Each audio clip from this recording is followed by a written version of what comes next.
हळूहळू परत एकदा वाड्यावरच्या मधोमध येऊन आजूबाजूला बघू लागला. त्याला वाड्यावरच्या कोपऱ्यात एका खुर्चीवर राज अंधारात बसलेला दिसला. रोहनची नजर राजवर पडताच राज त्या खुर्चीवरून उठला आणि रोहनच्या दिशेने चालू लागला. राज रोहनकडे चालत येत असताना बघता बघता त्याने एका लहान मुलाचे रूपांतर केले.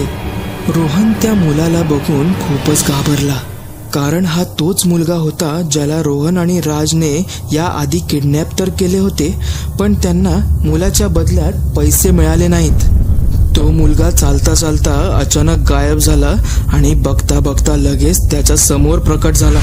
त्या लहान मुलाची दशाही राजसारखीच झाली होती. तेच चेहऱ्यावरच्या कात्र्या, डोळ्याचे बुबुळ गायब झालेले, सगळे साम्य होते. रोहनकडे बघून लहान मुलगा बोलला, इथे का आणलंय मला? कोण आत